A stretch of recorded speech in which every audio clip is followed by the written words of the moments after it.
ಭೀಮಸೇನ ನಳಮಹಾರಾಜ ಟೈಮಲ್ಲಿ ತುಂಬ ಚಬ್ಬಿಯಾಗಿ ಕಾಣಿಸ್ಕೊಂಡಿರೋ ನೀವು ನಿಮ್ಮ ಫಿಟ್ನೆಸ್ ಜರ್ನಿಯನ್ನು ಆಮೇಲೆ ಸ್ಟಾರ್ಟ್ ಮಾಡ್ತೀರಾ.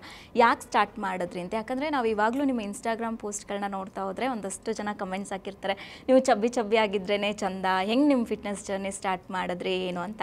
ಈ ಫ್ಯಾನ್ಸ್ ಕಮೆಂಟ್ಸು ಜೊತೆಗೆ ನಿಮ್ಮ ಫಿಟ್ನೆಸ್ ಬಗ್ಗೆ ಹೇಳೋದಾದ್ರೆ. ಫಸ್ಟ್ ಆಫ್ ಆಲ್ ನಾನು ಚಿಕ್ಕ ವಯಸ್ಸಿಂದನೂ ಡುಮ್ಮಿ.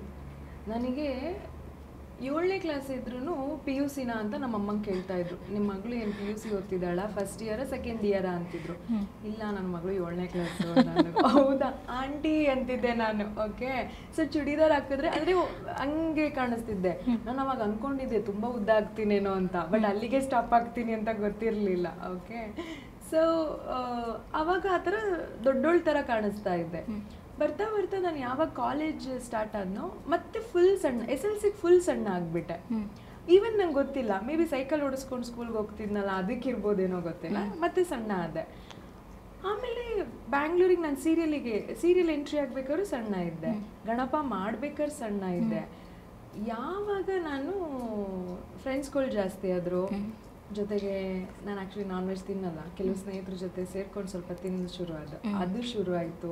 ಆಮೇಲೆ 2 ದಿನ ಜಿಮ್ಮಿಗೆ ಹೋದರೆ 10 ದಿನ ಜಿಮ್ಮಿಗೆ ಹೋಗಲ್ಲ, ಅದೊಂದು ಪ್ರಾಬ್ಲಮ್. ಎಲ್ಲ ಸೇರಿ ನನಗೆ ಗೊತ್ತಿಲ್ಲದೆ ಡೇ ಬೈ ಡೇ ದಪ್ಪ ಆಗೋಕ್ಕೆ ಶುರು ಆದೆ. ನಾನು ಏನಾದರೂ ಹೆಲ್ತಲ್ಲಿ ಇಶ್ಯೂ ಇದೆಯಾ ಅಂತಾನೆ ನೋಡೋಕೆ ಹೋದಾಗ ಅದರಲ್ಲಿ ಏನೂ ಇಲ್ಲ. ಆಮೇಲೆ ದೊಡ್ಡ ಸೋಂಬೇರಿ ನಾನು. ನನಗೆ ಹೆಂಗೆ ಅಂದರೆ ಬೆಳಗ್ಗೆಯಿಂದ 5 ಗಂಟೆವರೆಗೂ ನಾನು ಸ್ಟ್ರಾಂಗ್ ಆಗಿರ್ತೀನಿ. 5 ಗಂಟೆ ಮೇಲೆ ಅದು ಏನೋ ಗೊತ್ತಿಲ್ಲ, ಗೋಲ್ಗಪ್ಪ, ಪಾನಿಪೂರಿ, ಪಾವ್ ಬಜ್ಜಿ ಎಲ್ಲ ಕರಿತಾ ಇರುತ್ತೆ ನನ್ನನ್ನು, ಬಾ ಪ್ರಿಯಾ ನೀನು ಬಂದು ನಾನು ತಿನ್ನು ಅಂತ. ಸೊ ಹಂಗೆ ತಿಂದು ಲಿಟ್ರಲಿ ನಾನು ತುಂಬ ದಪ್ಪ ಆಗಿಬಿಟ್ಟೆ. ನಾನು ಒಬ್ಬಳು ಸಿನಿಮಾ ಆರ್ಟಿಸ್ಟು, ನಾನು ಕೆಲಸ ಮಾಡಬೇಕು, ಏನಕ್ಕೆ ಬಂದಿದ್ದೀನಿ, ಎಲ್ಲ ಮರ್ತುಬಿಟ್ಟೆ ನಾನು ಒಂದು ಟೈಮಲ್ಲಿ. ಆ ಥರ ನಾನು ತಿನ್ಕೊಂಡು ಆರಾಮಾಗೆ ಇದ್ದೆ. ಸೊ ಯಾವಾಗ ನಮಗೆ ಲಾಕ್ಡೌನ್ ಬಂತು ಆ ಟೈಮಲ್ಲಿ ಅದು ಎಲ್ಲಿಂದ ಬ್ಲೆಸ್ಸಿಂಗೋ ಏನೋ ಗೊತ್ತಿಲ್ಲ, ಎಲ್ಲರೂ ಲಾಕ್ಡೌನ್ ಆ್ಯಕ್ಚುಲಿ ಮನೇಲಿ ಇದ್ದು ದಪ್ಪ ಆಗಿರೋದನ್ನೇ ನನ್ನ ಕತೆ ಕೇಳಿರೋದು. ಬಟ್ ನನ್ನ ವಿಷಯದಲ್ಲಿ ಕರೆಕ್ಟಾಗಿ ನಾನು 2020 ಯುಗಾದಿ ಹಬ್ಬದಲ್ಲಿ ಒಂದೊಳ್ಳೆ ಊಟ ಮಾಡಿದೆ ಮನೇಲಿ, ಒಬ್ಬಟ್ಟಿನ ಊಟ. ಓಕೆ, ನೆಕ್ಸ್ಟ್ ನಾನು ಊಟ ಟಚ್ ಮಾಡಿದ್ದೆ ಗಣೇಶ ಹಬ್ಬಕ್ಕೆ. ಅದ್ರ ಮಧ್ಯ ಏನು ಟೈಮ್ ಸಿಕ್ತು ಆ ಟೈಮಲ್ಲಿ ಬೆಳಗ್ಗೆ ಸಂಜೆ ಡಯಟು ಮತ್ತು ವರ್ಕೌಟು ಮನೇಲೇ ಮಾಡಿ 64 kgಯಿಂದ ನಾನು 47ಗೆ ಬಂದೆ. ಮನೇಲೇ ವರ್ಕೌಟ್ ಮಾಡಿದ್ದು, ಬಿಕಾಸ್ ಲಾಕ್ಡೌನಲ್ಲಿ ಹೊರಗಡೆ ಹೋಗಂಗಿಲ್ಲ, ಒಂದು ಹೆಜ್ಜೆ ಹೊರಗಡೆ ಇಡೋಂಗಿಲ್ಲ, ಎಲ್ಲ ಬಂದಿತ್ತು. ಅದು ನನಗೆ ಅಷ್ಟು ಪ್ಲಸ್ ಮಾಡಿ 47 ಆದೆ ನಾನು. ಲಿಟ್ರಲಿ ನಮ್ಮಮ್ಮ ಎಲ್ಲ ನನ್ನ ಮಗಳ. ಆಮೇಲೆ ಹೊರಗೆ ಬಂದು ನೋಡಿದ್ರೆ ಇದು ಯಾರು ಪ್ರಿಯಾಂಕ್, ಯಾರು ಇನ್ನೊಬ್ಳು ಸಿಸ್ಟರ್ ಇದ್ದಾರಾ ಅನ್ನೋ ಥರ ಚೇಂಜ್ ಆಗಿಬಿಟ್ಟೆ ನಾನು. ಅವಾಗಲೇ ಶುಗರ್ಲೆಸ್ ನಾನು ಸೈನ್ ಮಾಡಿದ್ದು ಬಂದ ತಕ್ಷಣ. ಈ ಶುಗರ್ಲೆಸ್ ಮೂವಿಲಿ ಆಲ್ಮೋಸ್ಟ್ ನಾನು ಸಣ್ಣ, ಹೌದು ತುಂಬ ಸಣ್ಣ ಇದ್ದೀನಿ. ನಮ್ಮ ಪ್ರೊಡ್ಯೂಸರ್ ಎಲ್ಲ ಬೈತಾ ಇದ್ರು, ಪ್ಲೀಸ್ ತಿನ್ನು ಸ್ವಲ್ಪ ದಪ್ಪ ಆಗಿ ಪ್ರಿಯಾಂಕಾ ಅಂತ. ಸೊ ಅಷ್ಟು ಸಣ್ಣ ಆಗಿಬಿಟ್ಟಿದ್ದೆ ನಾನು. ಅದಾದ್ಮೇಲೆ ಓಕೆ ಕ್ಯಾರಿ ಮಾಡೋಣ, ಈ ಕಡೆ ದಪ್ಪನೂ ಬೇಡ ಸಣ್ಣನೂ ಬೇಡ, ಒಂದು 50 to 53 ಈ ಒಂದು ಇದರಲ್ಲೇ ಇರೋಣ ಅಂದ್ಬಿಟ್ಟು ಇವಾಗ ಅದನ್ನು ಮೇಂಟೈನ್ ಮಾಡ್ತೀನಿ. ಓಕೆ, ಫ್ಯಾನ್ಸ್ ಎಲ್ಲ ಏನು ಹೇಳ್ತಾರೆ, ದಪ್ಪ ಆಗಿದ್ದು ಹಂಗೆ ಚಂದನ ಅಥವಾ ಈಗ ಚಂದನ? ಫ್ಯಾನ್ಸಲ್ಲಿ ಎಲ್ಲರೂ ಒಂದೇ ಥರ ಇರಲ್ಲ. ನನಗಿರೋದು ಬಿಟ್ಟು ಒಂದು ಇಷ್ಟು ಜನ ಅನ್ನೋ ಫ್ಯಾನ್ಸ್ಗಳಲ್ಲಿ ಅಲ್ಲಿ ಒಬ್ಬೊಬ್ರು ಒಂದೊಂದು ಥರ ಇರ್ತಾರೆ. ಒಬ್ಬರು ನೀವು ದಪ್ಪ ಇದ್ದೇನೆ ಚಂದ ಅಂತಾರೆ, ಒಬ್ಬರು ಮೇಡಮ್ ತೀರಾ ಸಣ್ಣ ಆಗಬೇಡಿ ಅಂತಾರೆ, ಒಬ್ಬರು ಯಾಕೆ ಸಣ್ಣ ಆದ್ರಿ ಅಂತಾರೆ, ಒಬ್ಬರು ಇವಾಗ್ಲೂ ಹೇಳ್ತಾರೆ ನೀವು ಫಸ್ಟ್ ಸಣ್ಣ ಆಗಿ ಆಲ್ರೆಡಿ ನೀವು ದಪ್ಪ ಆಗ್ತಿದ್ದೀರಾ ಅಂತಾರೆ. ಏನು ಮಾಡೋದು? ಸೊ ಅವ್ರವ್ರದ್ದೊಂದು ಮೈಂಡ್ ಸೆಟ್ ಮೇಲೆ ಹೋಗುತ್ತೆ. ಬಟ್ ನನಗೆ ತಕ್ಕನಾಗೆ ನಾನು ಇವಾಗ ಫೈನ್ ಅನ್ಸುತ್ತೆ, ಇದನ್ನು ಮೇಂಟೈನ್ ಮಾಡಿಕೊಂಡು ಬೆಟರ್ ಐ ಗೆಸ್. ಓಕೆ, ಈಗ ಕಾಮನ್ ಆಗಿ ಇಂಡಸ್ಟ್ರಿಯಲ್ಲಿ ಒಬ್ಬರು ಹೀರೋಯಿನ್ ಅಂತಂದರೆ ಯಾರಿಗೆ ಯಾವುದೇ ಪಾತ್ರ ಆಗಿದ್ರು ಇವಾಗ ನಿಮಗೆ ಫೈನಲ್ ಆಗಿರೋ ಪಾತ್ರ ನೆಕ್ಸ್ಟ್ ಮೂಮೆಂಟಲ್ಲಿ ಅಥವಾ ನೆಕ್ಸ್ಟ್ ಡೇಗೆ ಇನ್ನೊಬ್ರಿಗೆ ಚೇಂಜ್ ಆಗಿರುವಂಥದ್ದು, ಅಥವಾ ಬೇರೆ ಯಾರೋ ಮಾಡಬೇಕಿದ್ದಂಥ ಪಾತ್ರ ನೀವು ಮಾಡಬೇಕಾಗಿ ಬಂದಿತ್ತು, ಆ ಥರ ಏನಾದರೂ ಇನ್ಸಿಡೆಂಟ್ಸ್ ಇದೆಯಾ? ಇಲ್ಲ, ಆ್ಯಕ್ಚುಲಿ ಆ ಥರ ಇಲ್ಲ.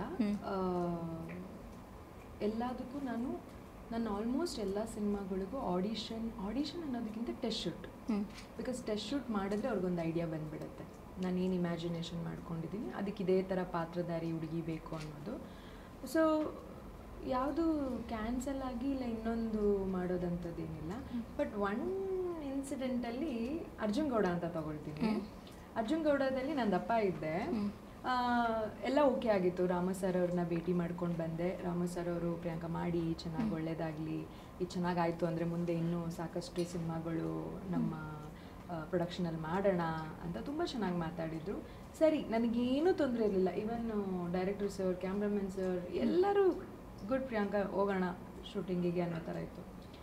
ಒಂದು ಶೂಟಿಂಗ್ ಆಗಿ ಒಂದು ಸ್ವಲ್ಪ ಗ್ಯಾಪಲ್ಲಿ ಬಂದು ನಮ್ಮ ಡೈರೆಕ್ಟರ್ ಸರ್ ಹೇಳಿದರು, ಇದು ನೋಡ್ತಿದ್ರೆ ನಗ್ತಾರವರು, ಪ್ರಿಯಾಂಕಾ ಇನ್ನೊಂದು 15 ದಿನ ಗ್ಯಾಪ್ ಇದೆ, ನೀನು ಯಾಕೆ ಸಣ್ಣ ಆಗಬಾರ್ದು ಅಂದಾಗ ನಾನು ಅದು ಎಲ್ಲಿಂದ ಬಂತು, ಅದು ಕೋಪನೂ ಅಲ್ಲ ಸರ್, ಇನ್ನೂ ಆಗಿರೋದು ಶೂಟ್ 2 ದಿನ ಅನಿಸುತ್ತೆ, ಮುದ್ದಾಗಿ ಟಾಲ್ ಆಗಿ ಸ್ಲಿಮ್ ಆಗಿ ಸಕ್ಕತ್ತಾಗಿರೋ ಹೀರೋಯಿನ್ಸ್ಗಳಿದ್ದಾರೆ, ಆರಾಮಾಗಿ ಕರೆಸ್ಕೊಳ್ಳಿ ಸರ್, ಈ ದಪ್ಪ ಸಣ್ಣ ನನ್ನ ಕೈಲಿ ಆಗಲ್ಲ ಸರ್, ಯಾಕೆಂದರೆ ಎಲ್ಲ ಮುಗಿದ್ಮೇಲೆ ನಿಮ್ಮ ಮನಸ್ಸಲ್ಲಿ ಅದೇ ಅಯ್ಯೋ ಹೀರೋಯಿನ್ ದಪ್ಪ ಇದ್ದಾಳೆ ಅನ್ನೋದಕ್ಕಿಂತ ಇನ್ನೂ 2 ದಿನ ಶೂಟ್ ಆಗಿದೆ, ನಾನು ಆರಾಮಾಗೆ ಹೊರಗೆ ಹೋಗ್ಬಿಡ್ತೀನಿ, ಕರೆಸಿ ಎಷ್ಟು ಚೆನ್ನಾಗಿರೋ ಹುಡುಗಿರಿದ್ದಾರೆ ಅಂತ ಹಿಂಗೆ ಅಂದಾಗ ಅವರು ಇಲ್ಲಮ್ಮ ಇನ್ನೂ 2 kg ದಪ್ಪ ಆಗು ಪರವಾಗಿಲ್ಲ, ನಂಗೆ ನೀನೇ ಬೇಕು ಅಂದರು.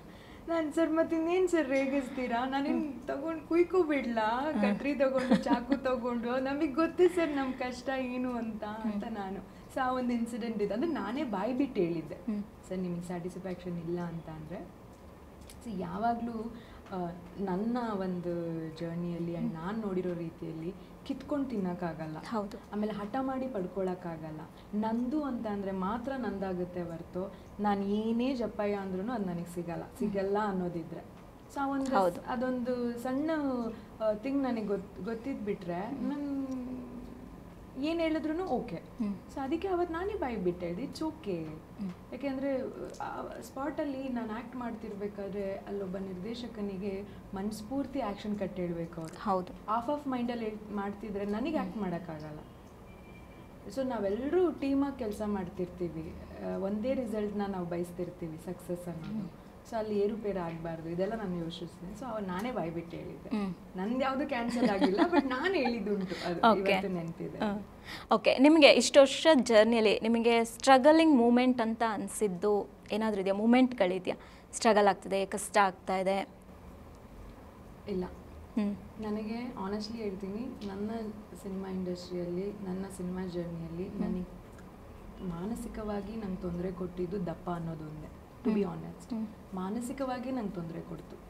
ಬಿಕಾಸ್ ಎಲ್ಲೋದ್ರೂ ಮುದ್ದಾಗಿದ್ದಾಳೆ, ಚೆನ್ನಾಗಿ ಆ್ಯಕ್ಟ್ ಮಾಡ್ತಾಳೆ, ಒಂದೊಳ್ಳೆ ನೇಚರ್ ಇದೆ, ಕ್ಯಾರೆಕ್ಟರ್ ಚೆನ್ನಾಗಿದೆ. ಅಂದರೆ ಕ್ಯಾರೆಕ್ಟರ್ ಮೀನ್ಸ್ ನಾನು ಯಾವ ಥರ ಹೇಳ್ತಿದ್ದೀನಿ ಅಂದರೆ, ಈಗ ಅಲರ್ಟ್ ಆಗ್ತೀವಲ್ಲ, ಇವಾಗ ಕೆಲಸ ಅಂದ ತಕ್ಷಣ ಓಡೋಗೋದು, ಅದಕ್ಕೊಂದು ಭಾಗಿಯಾಗೋದು, ನಾನು ಮಾಡ್ತೀನಿ ಅನ್ನೋದು, ತಾನಾಗೆ ಒಂದು ತೋರಿಸ್ತೀವಲ್ಲ ನಾವು ಮಾಡ್ತೀವಿ ಅಂತ.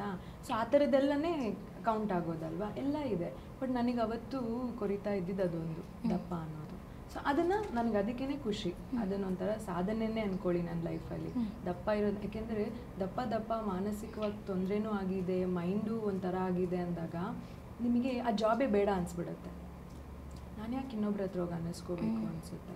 ಬಟ್ ಅಲ್ಲೇ ನಾವು ಇನ್ನೊಂದು ಫೈಟ್ ಮಾಡಿ ಸ್ಲಿಮ್ ಆಗೋದು, ಅದು ನನಗೆ ನನ್ನ ಲೈಫಲ್ಲಿ ನಾನು ತೊಗೊಳ್ಳೋದು. ಅಂದರೆ ನೀವು ಕೇಳಿದ ಪ್ರಶ್ನೆಯಲ್ಲಿ ನಾನು ಉತ್ತರ ಕೊಡೋದು ಅಂತ ಅಂದರೆ, ನನಗೆಲ್ಲೂ ಯಾವುದೇ ರೀತಿ ತೊಂದರೆನೂ ಆಗಿಲ್ಲ, ನಾನು ಆ ತೊಂದರೆ ಇರೋ ಜಾಗಕ್ಕೂ ನಾನು ಹೋಗಿಲ್ಲ, ಆಮೇಲೆ ಆ ವ್ಯಕ್ತಿಗಳನ್ನ ನಾನು ತಿರುಗೂ ನೋಡಿಲ್ಲ. ನನಗೆ ಯಾರೋ ಒಬ್ರು ನಾಕ್ ಮಾಡ್ತಿದ್ದಾರೆ, ಅವರು ನನಗೆ ಇಷ್ಟ ಇಲ್ಲ ಅಂದರೆ ತಿರುಗಿ ನೋಡಿದ್ರೆ ತಾನೇ ಅಲ್ಲಿ ಏನೋ ನಡೀತಿದೆ ಅಂತ ಗೊತ್ತಾಗೋದು.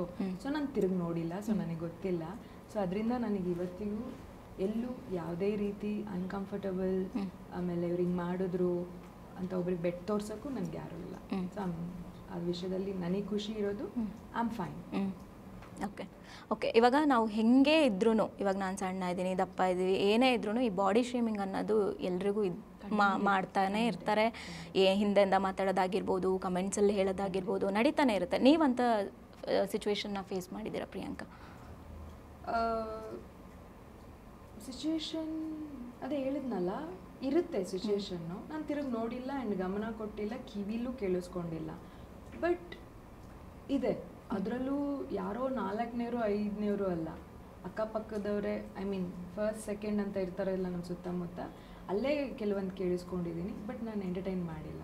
ಯಾಕೆ ಅಂದರೆ ನಂದವ್ರು ಇಷ್ಟು ಮಾತಾಡ್ತಿದ್ದಾರೆ, ಅವ್ರದ್ದು ಇಷ್ಟೊಂದು ಇರುತ್ತೆ. ಓಕೆ, ಸ್ಕ್ಯಾನ್ ಮಾಡಿದ್ರೆ ಅವ್ರದ್ದು ಇಷ್ಟಿರುತ್ತೆ. ಸೊ ನಾವು ಮಾತಾಡಬಾರ್ದು. ಸೊ ನಮ್ದೇನೋ ಅಟ್ರಾಕ್ಟಾಗಿ ಕಾಣಿಸಿರೋದ್ರಿಂದ ಅವ್ರು ಮಾತಾಡ್ತಿದ್ದಾರೆ ಅಲ್ವಾ. ಸೊ ನಾನು ಕೇರೇ ಮಾಡಲಿಲ್ಲ. ಇಟ್ಸ್ ಓಕೆ, ಚೆನ್ನಾಗಿ ಪಬ್ಲಿಸಿಟಿ ಮಾಡಿ, ನನಗಿಂತ ನೀವೇ ಮಾಡ್ತಿದ್ದೀರಾ ಅಂತ. ಓಕೆ, ಇದೆ, ಬಟ್ ನಾನು ಕೇರ್ ಮಾಡಿಲ್ಲ.